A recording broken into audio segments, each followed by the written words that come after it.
let us explore what happens when we have different substituents and their effects on aromatic substitution.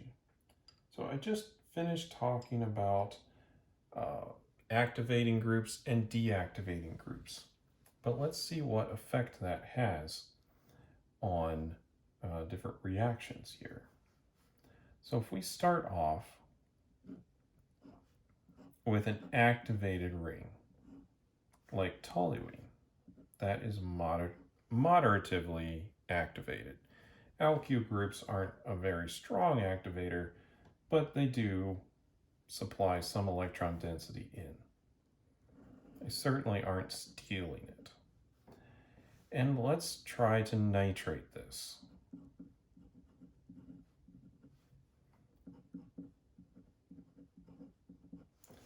Now, under these conditions, we could probably nitrate this just using nitric acid, but we'll go ahead and speed this up a little bit more, but with the addition of sulfuric acid. And if we do, we can make the ortho and the para isomer, and we're actually going to make both. This is an ortho and para directing group. So I'm just going to draw the ortho isomer for now, but we'll also make para. I'll just say we also make that. Now, in the next reaction, we could continue to do this, actually. We could add another nitro group on here.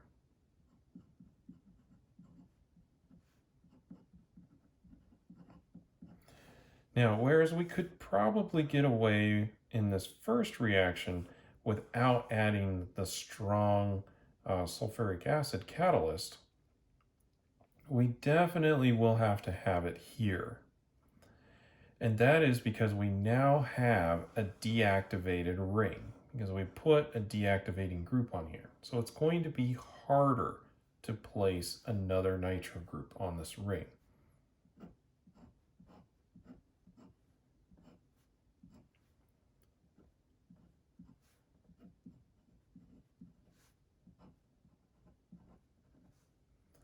And similarly, if we try to do this one more time, we're going to need something a little bit stronger than just sulfuric acid. So we're going to add fuming sulfuric acid.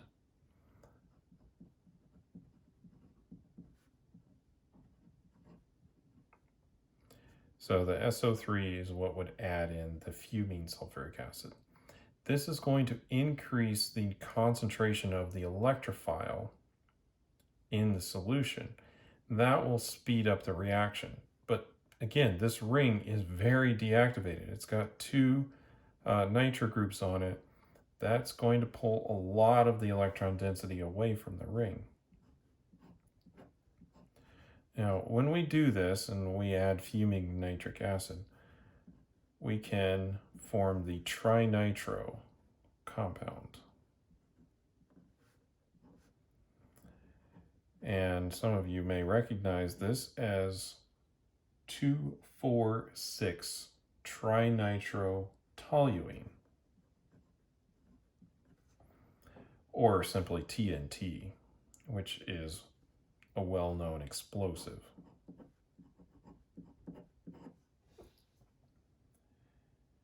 Now, keep in mind that we did have to increase the conditions here and go all the way to fuming sulfuric acid in order to nitrate the last position. And that is, again, due to the electron withdrawing of all of those groups. Let's look at another example of this in action.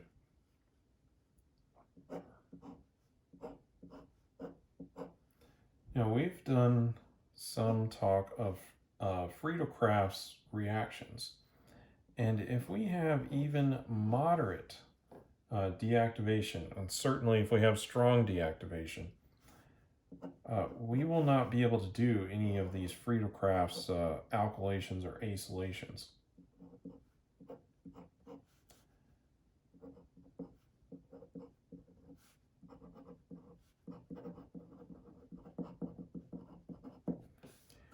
we need a much stronger activated ring in order for these Friedel-Crafts reactions to take place. Now, on the other side of the coin, it is possible to polyalkylate using a Friedel-Crafts alkylation. Now, when we did a lavatory on this, if you were to sit down and calculate the amount of benzene that we used versus the amount of the alkyl chloride that we used, you'll notice that we had a very large excess of benzene versus the alkyl chloride that we were using. And that is to try to avoid polyalkylation, or alkylating in more than one time. So if we wanted to have just this product, which this synthesis would be an effective way to get there, because there's really no way to rearrange this 2-carbon chain, then we would need a large excess of benzene in order to ensure that we don't polyalkylate.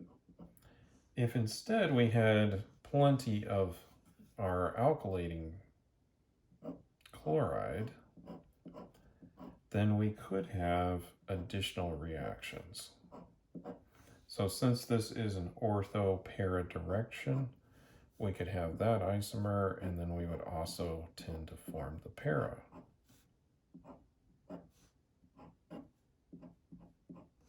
Like so. Now, there is a way to avoid this process. Avoid polyalkylation.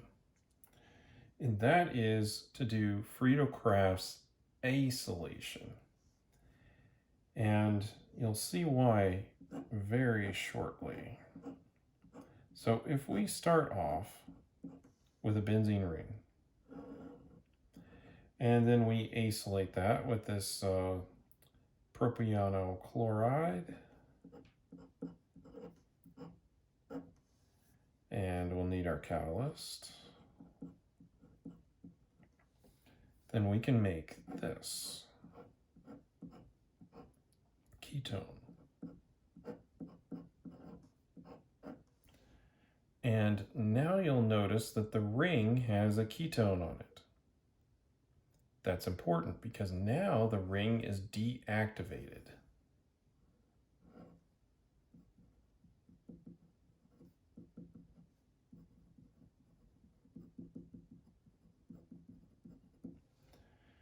It will not do further reactions. We will not be able to add another acyl group onto this. We won't be able to add another alkyl group onto this using any of these Friedel-Crafts reactions.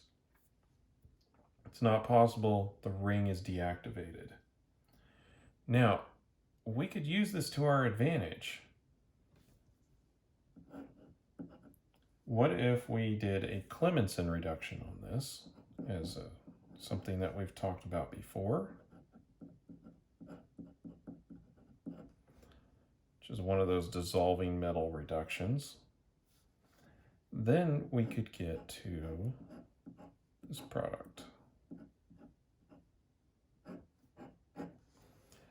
Now, I chose this propionyl chloride for a reason, and not just the acyl chloride, right, which is 2 carbons. Chose that because you'll notice or recall that Friedel-Crafts acylations do not have rearrangements, whereas Friedel-Crafts alkylations will. In this case, if I wanted to make this particular molecule, I could try to have a chloride, 1-chloropropane, and I would get this as the minor product. It wouldn't be the major product. That's because I would have to go through a primary carbocation. It's much more likely for me to go to the secondary carbocation, and then I will not get this product. I'll get the branched one. So we've done really two things by going with Friedel-Crafts acylation.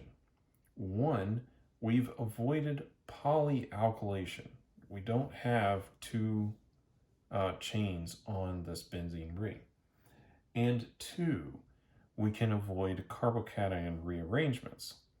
And then if we want to, later we can remove the carbonyl and have the alkylated aromatic ring.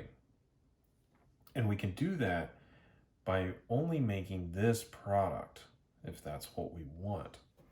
And we're really taking advantage of the ring being deactivated and the fact that there are no carbocation intermediate in that particular process. At that point, we could do other reactions, keeping in mind that we would have an ortho direction or a meta, or a para direction here. If we wanted to do a meta direction, as I was misspeaking here, we would want to do that on the ketone, because that would direct in the meta position.